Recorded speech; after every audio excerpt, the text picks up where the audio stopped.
Então hoje o nosso foco é trabalharmos com a lei de drogas. Antes de nós adentrarmos especificamente ao conceito de droga, aos enunciados jurisprudenciais mais importantes, eu vou chamar a sua atenção para uma recente alteração legislativa. Olha aqui comigo.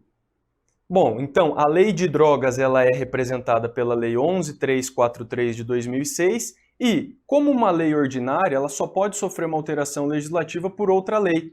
No ano de 2019, o legislador ordinário fez inserir o artigo 19A na lei de drogas. Esse artigo 19A trabalha com a Semana Nacional da Política Antidrogas. E olha só que curioso, ficou definido pelo artigo 19A que a Semana Nacional para tratar das políticas de drogas será a quarta semana do mês de junho. Pode parecer besta, mas essa questão já foi cobrada.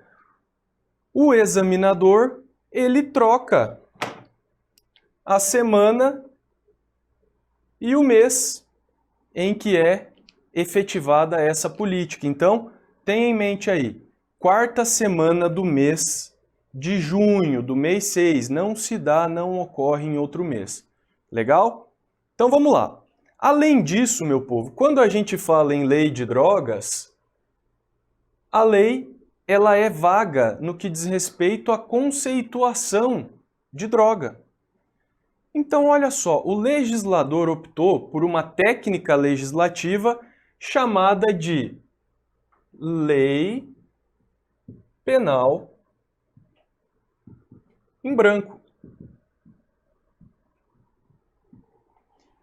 O que é, no que consiste a Lei Penal em branco? A Lei Penal em branco é aquela disposição legislativa em que você precisa de uma complementação para alcançar a definição do preceito primário da norma. Então, a norma penal ela é dividida em dois fragmentos, o seu preceito primário, que consiste na definição da conduta, e o preceito secundário, que é justamente a tipificação, a previsão da pena. Tudo bem? Então, o que o legislador optou por bem fazer? Definir o crime de drogas como uma modalidade de lei penal em branco. Então, eu já sei que a lei penal em branco eu preciso de complementação para alcançar o efetivo significado do preceito primário. Mas vamos lá, essa lei penal em branco, ela possui uma fragmentação. Essa lei penal em branco, ela pode ser homogênea, ou ela pode também ser heterogênea,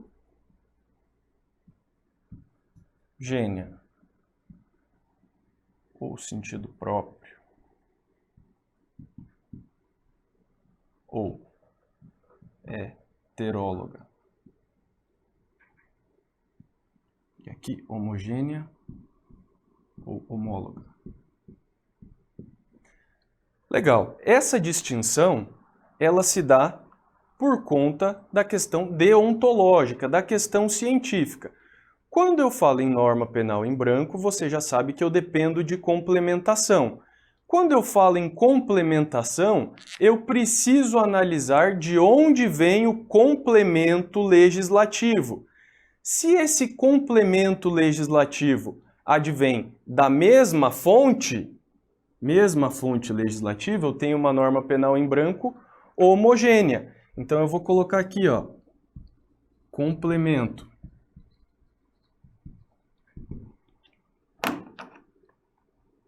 Mesma fonte legislativa. Já você vai entender onde eu quero chegar. E se eu estou diante de uma norma heterogênea, é porque eu tenho um complemento normativo distinto. Então, olha só. Complemento.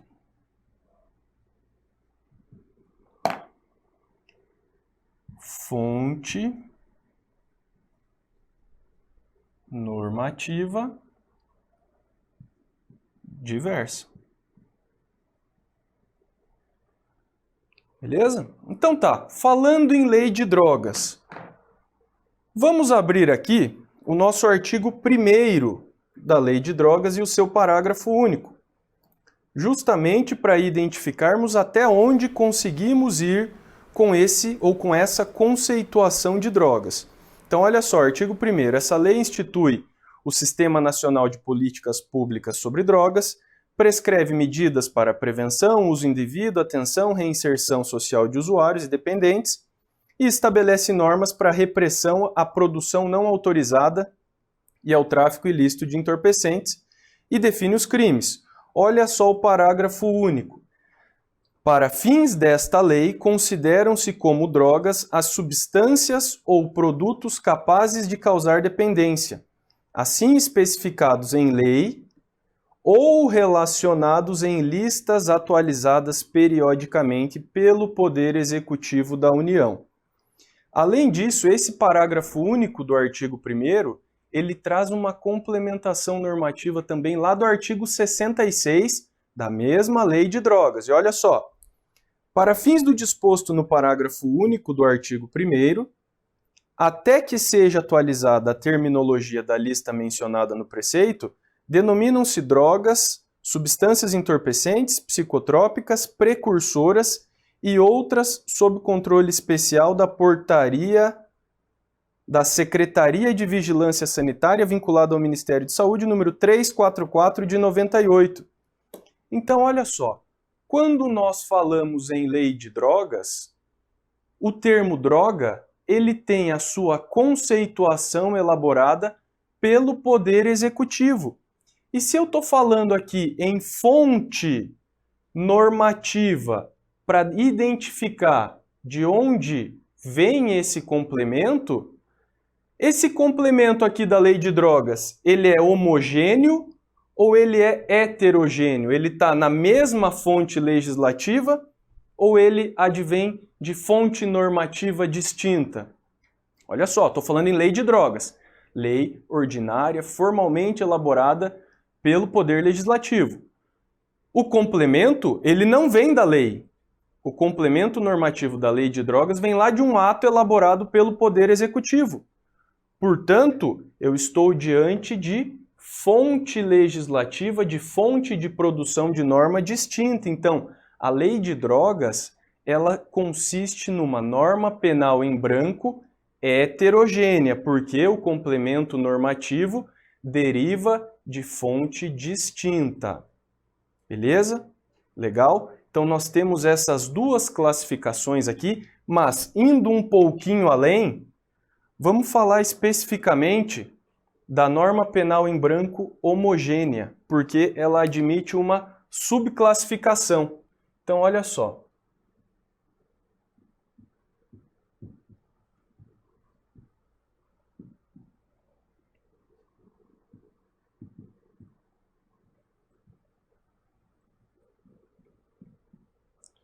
Então você já sabe que a norma penal em branco homogênea, ela deriva da mesma fonte legislativa, homo, dá a impressão de uma só estrutura. Legal. Essa divisão, ela comporta a subdivisão de norma penal em branco homogênea homovitelina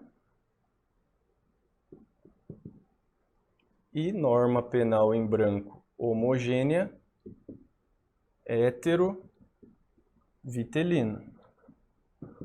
Caramba! Por que essa subclassificação? Muito simples. A fonte legislativa segue sendo a mesma. Porém, na norma penal em branco homogênea homovitelina, o complemento ele está dentro da própria lei.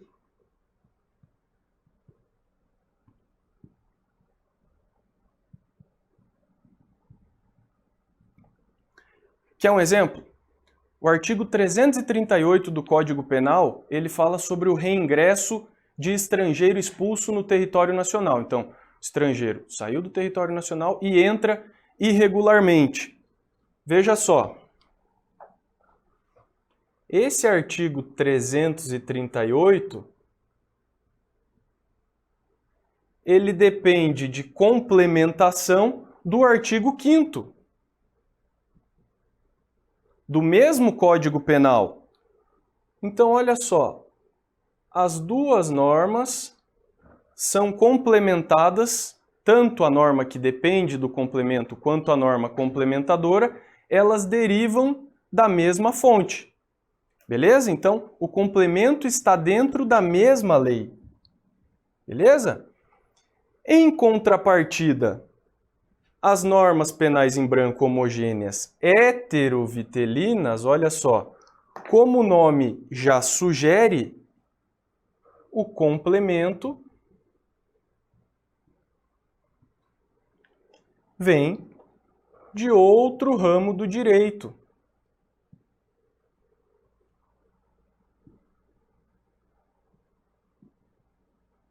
Show de bola! E o exemplo aqui, como é que fica? O exemplo está lá no artigo 237 do Código Penal. Contrair matrimônio sabendo da existência de um impedimento. Pô, é sacanagem também, né? O direito penal se preocupar com normas relacionadas ao matrimônio, que é Instituto de Direito Civil. Faz parte.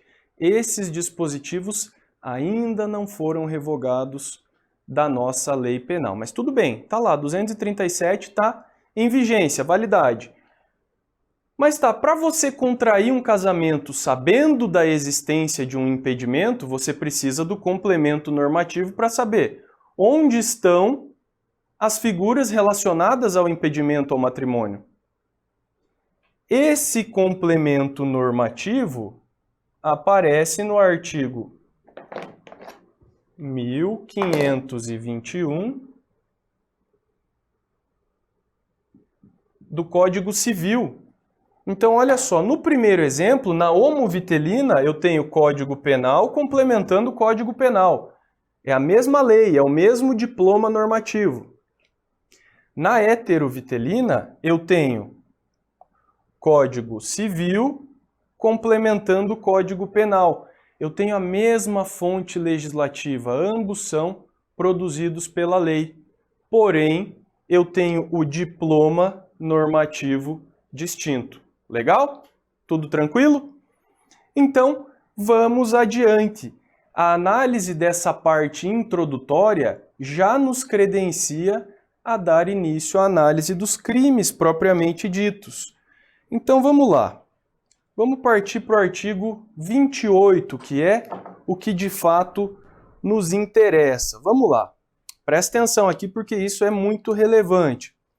Quem adquirir, guardar, tiver em depósito, transportar ou trouxer consigo para consumo pessoal, drogas, sem autorização ou em desacordo com a determinação legal ou regulamentar, será submetida às seguintes penas. Inciso 1. Advertência sobre os efeitos das drogas, prestação de serviço à comunidade, medida educativa de comparecimento a curso ou a programa educativo. Meu povo, essa conduta ela trata-se de uma manifesta inovação trazida pela Lei de Drogas. Por quê? Pela Lei 6368 de 76, a lei anterior, estava todo mundo no mesmo bolo. O usuário, o traficante, estava todo mundo envolvido dentro do mesmo pacote. Agora não, nós temos uma figura exclusiva para o usuário, beleza? E olha só, você percebeu da leitura do dispositivo que quando nós analisamos as penas aplicadas, nós não temos a previsão de pena privativa de liberdade. Porra, o que aconteceu então? O usuário pode fumar maconha, fumar maconha, fumar maconha e não vai receber nenhum tipo de sanção privativa de liberdade? A liberdade dele não corre o risco? Respondo que não. Por quê? Porque o legislador ele foi muito brando, ele considerou a questão do usuário um problema de saúde pública. E nesse sentido ele entende que as penas não precisam ser tão graves quanto aquele indivíduo que fomenta, que estimula o tráfico. Muito embora, né, se nós falarmos na figura aí do traficante não, se nós falarmos na figura do usuário, indiretamente ele acaba custeando o desenvolvimento de uma matriz criminosa.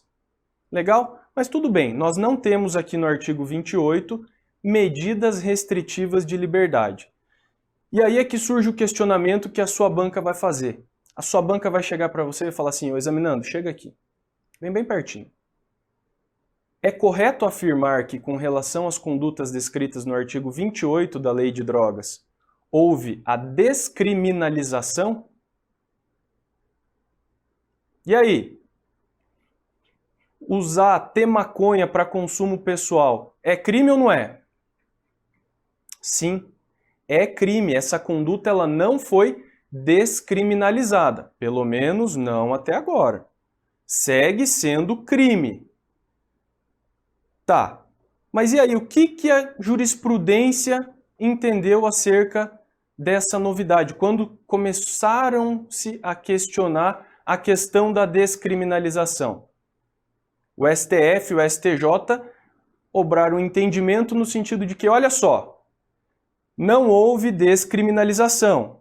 Porte, posse de droga para consumo pessoal continua sendo crime. Isso não muda.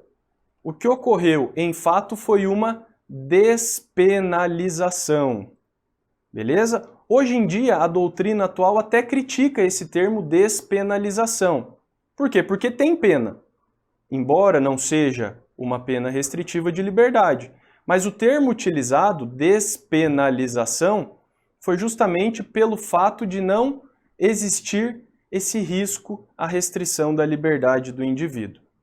Certo? E a doutrina ainda sugere que fosse usado um outro termo relacionado a uma conduta desprovida de pena privativa de liberdade, enfim, porque se trata de fato de uma conduta que é muito branda. Mas tem pena? Sim, tem pena. Beleza?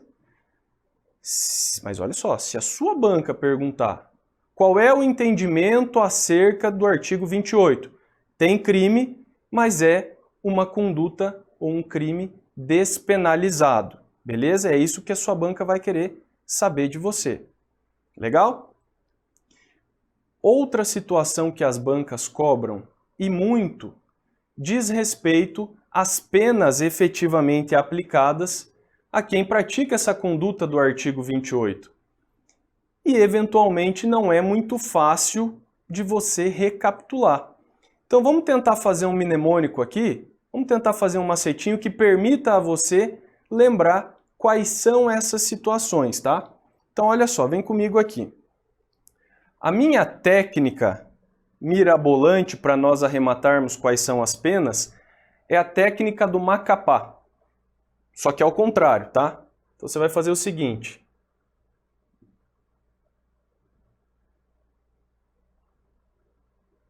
O Macapá é só uma questão de enunciado. Nós vamos cortar o segundo A aqui, tá? É Macpá. Beleza? Aí você lembra do Macapá que vai ficar fácil para você lembrar. Então, olha só.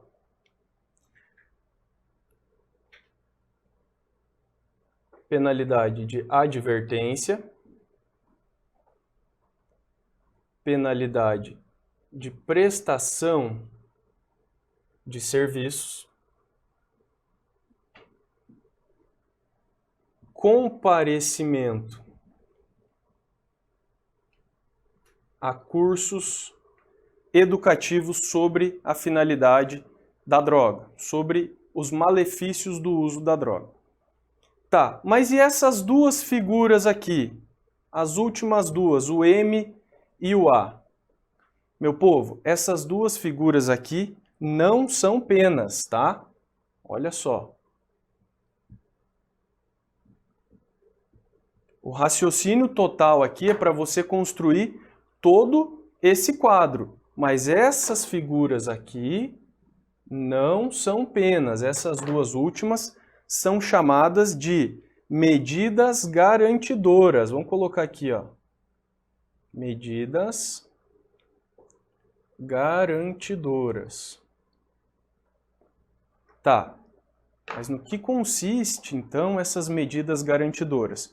Nós temos as penas aqui que aparecem no artigo 28.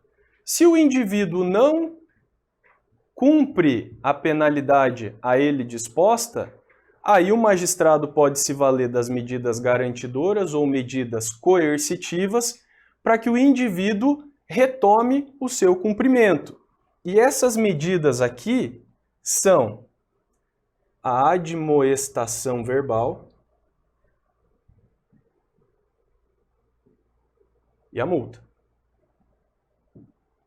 Beleza? Mas trace uma linha dessas duas últimas figuras para que você tenha facilitado a sua compreensão. Se o enunciado da questão for no sentido de quais são as penas aplicadas, tá aqui, ó. Advertência, prestação de serviço e o comparecimento a cursos educativos sobre os efeitos da droga. Se as penas não forem cumpridas, aí sim faz incidir as medidas garantidoras, beleza? A admoestação verbal, que é uma mijada quando o juiz efetivamente chama a atenção do indivíduo, ou uma multa. Show de bola? Beleza? Então vamos lá.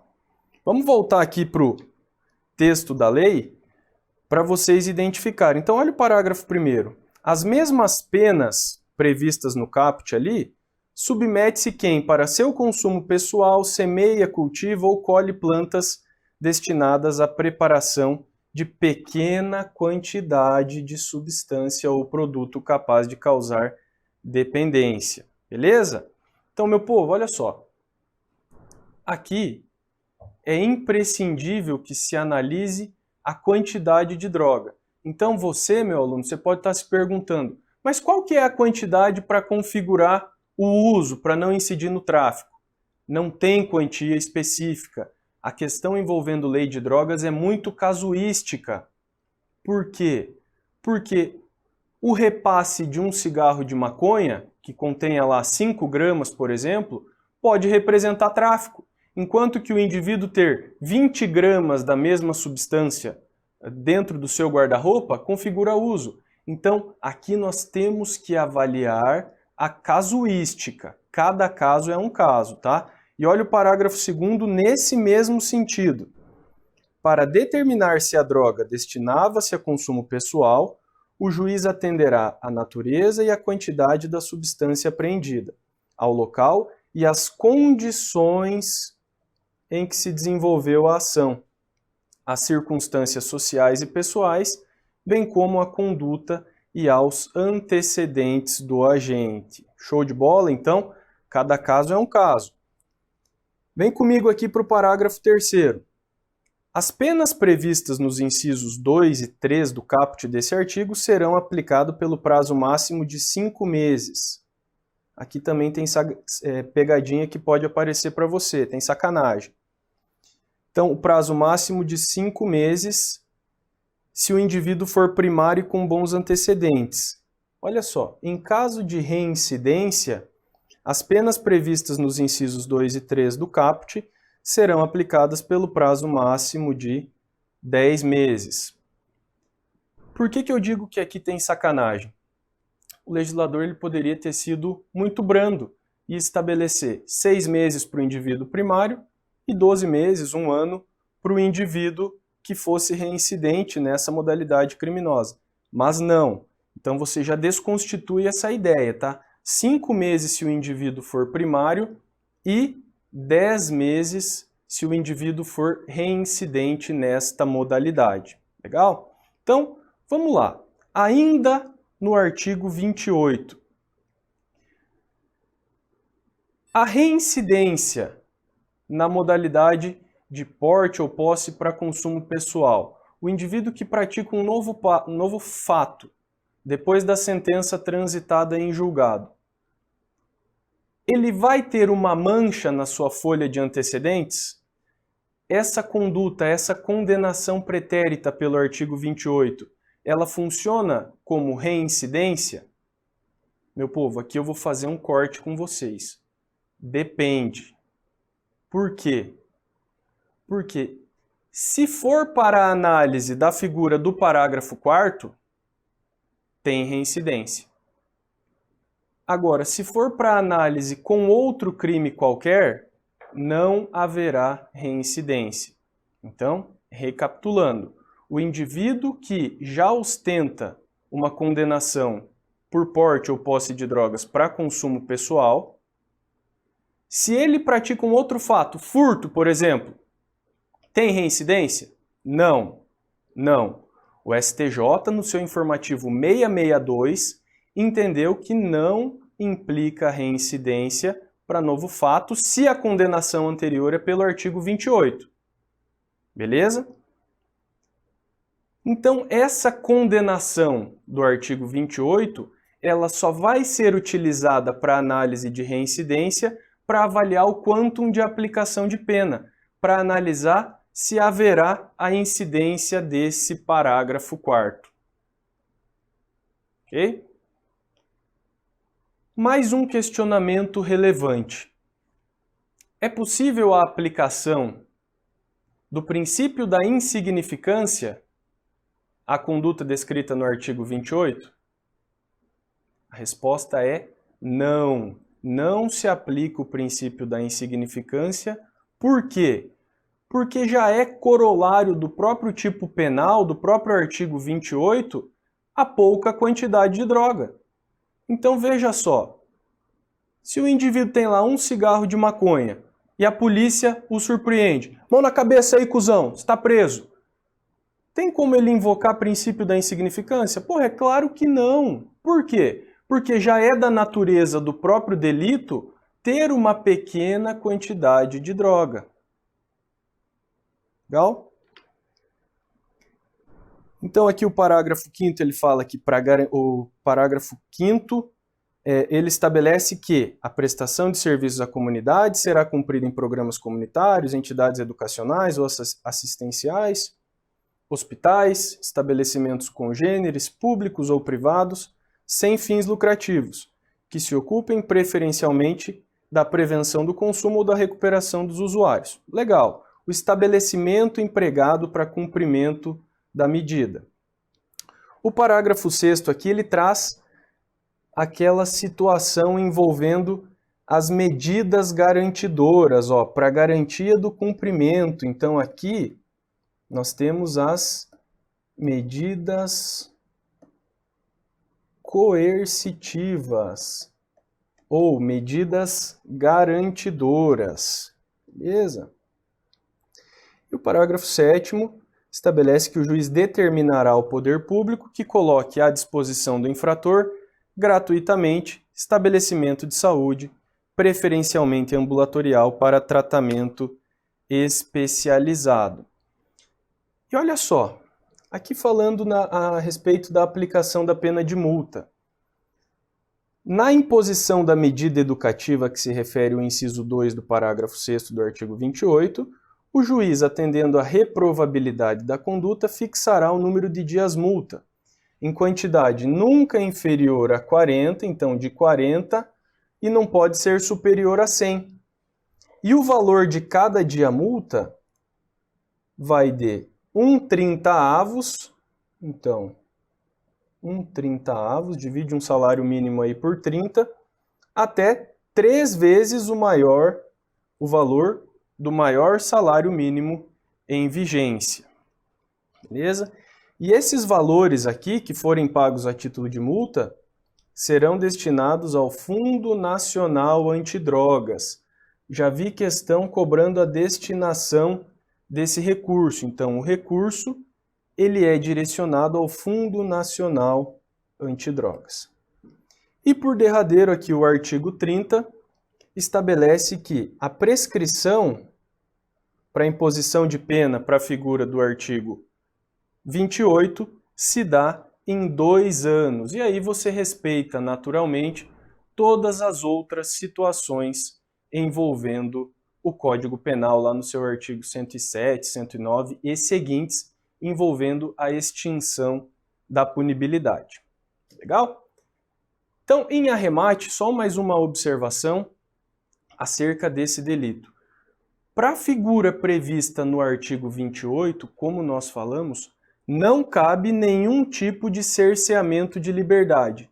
E por isso também, para essa modalidade delitiva, não se imporá, vou colocar aqui, artigo 28,